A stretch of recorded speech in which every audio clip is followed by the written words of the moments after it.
This is Comic Support, where we introduce you to upcoming comics for new readers and comic book superfans. In this issue, we're going to talk about the X-Men wedding of the decade and all of the fallout that came out of X-Men Gold number 30.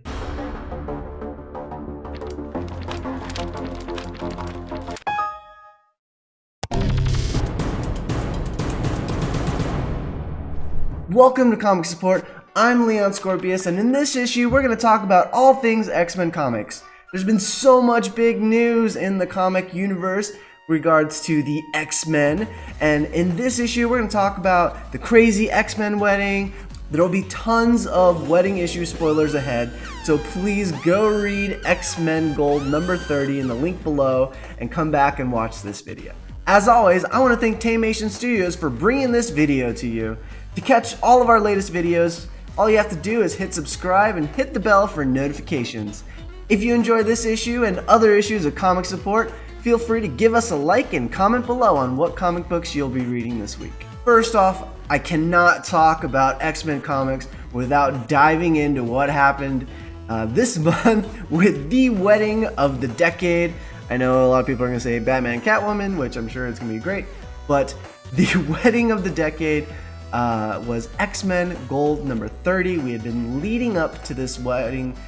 Kitty Pryde, Colossus, they have been through so much together, and finally she proposed and they are going to go tie the knot. We had a wedding special with great stories from Chris Claremont and Mark Guggenheim, and we looked at we talked about before about the bachelor party and the bachelorette party and how cool Stripperoki was. Just a lot of crazy things. Fun fact about X-Men Gold number 30, I actually didn't realize, but X-Men number 30 volume 2 was actually the wedding issue of Scott Summers and Jean Grey. So small little thing, never didn't notice it until recently when I was googling images of the different X-Men covers.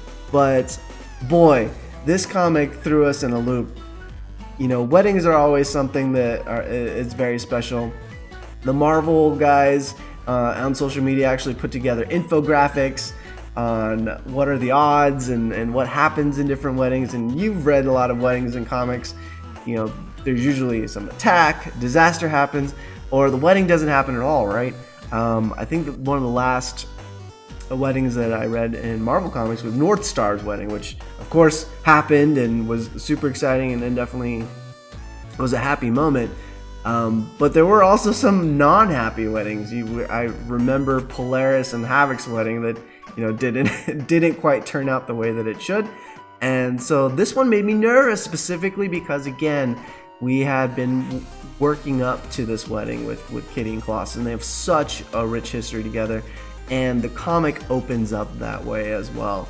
I'm not going to go into detail of everything that happens. I'm mostly just going to tackle the spoilers and how crazy everything made me feel. I went to the comic, and actually I picked up this variant, which was the J. Scott Campbell variant. Beautiful variant. Kitty's dress is amazing. Her and Colossus look happy and beautiful.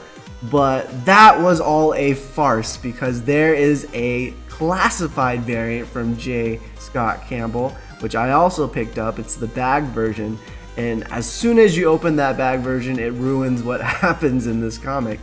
But it's also a memorable moment, and you know, I've been talking about it for a long time now leading up to it, and I'll just say it.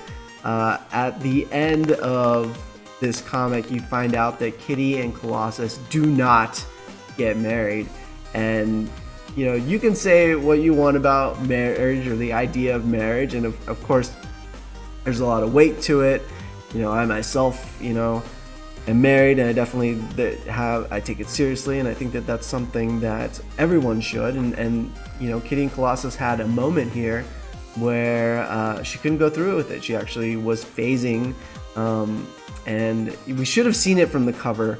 In the cover, you see all the X-Men, and you know, Colossus and Kitty Pryde are holding hands, but she's phasing through his hand, and that right there should have been the note that something was going to happen, something was going to be off, and it was heartbreaking. There's actually a scene with Jean Grey, Rachel Summers, and young Jean Grey all just asking themselves, like, why are they doing this to each other? There's so much pain, and you know, I think that happens when two people love each other, and how they love each other and the way they want to love each other. You know, there's different journeys that people go through, and Colossus and Kitty Pryde went through a lot. Kitty has been with several Peters, right? I mean, she was engaged to Peter Quill for a while, and I think that all that complexity and all those pieces just made it feel a little off, and nobody knows what's going to happen between those two. A lot of people were speculating that there's other romances that they can probably have. You know, Colossus, you know, he's been around too. There's definitely alternate realities where, you know, he's with Domino or some of these other people, and you know, Kitty, I think they speculate that, you know, there's other people that she could have feelings for, and it's complicated. It was really heartbreaking because the issue was so good. It had a lot of wonderful moments where you saw all of the X-Men come together, and there's great moments with like Storm stealing the show. You have a special appearance by, you know, a missing X-Men that we've all been hunting for a while, and you know, just a lot of really, you know, heartwarming moments. But it all led up to the big spoiler and the big surprise, which was this really, you know, moment of conversation with the X-Men. And I love this issue because the X-Men could just be people, right? X-Men at the end of the day is a superhero soap opera. I think these characters are people. They always wanted you to feel like these characters could be like you and me, just with powers, right? And you have this discussion with Storm and Gambit and Nightcrawler, and they're like, you know, what's happening? I still can't believe what happened. And, you know, Storm mentions that being married takes a lot, and it's the feeling that, you know, you can't live another day with another person or without that other person. And, you know, it's a lot of responsibility, it's a lot of weight. And in that moment, there's this beautiful panel that actually Super B pointed out that she really liked as well, was when you see Gambit's face in focus, and then on the very next panel, you see Rogue in the background in focus. And Gambit has this revelation that he does not want to spend another day without being with Rogue. And so within the same wedding issue, they do a switch on us. They flip it on us. And while Kitty and Colossus couldn't have their happy ending necessarily, I mean, you still see them together at the end of this comic, and you know, they still love each other, and there's still things that are gonna work out.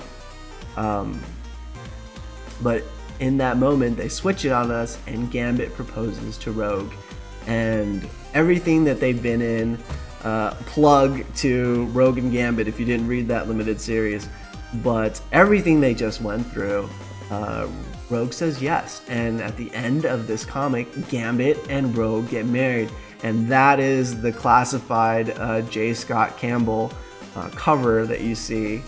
That's just this beautiful X-Men wedding. So an X-Men wedding did happen.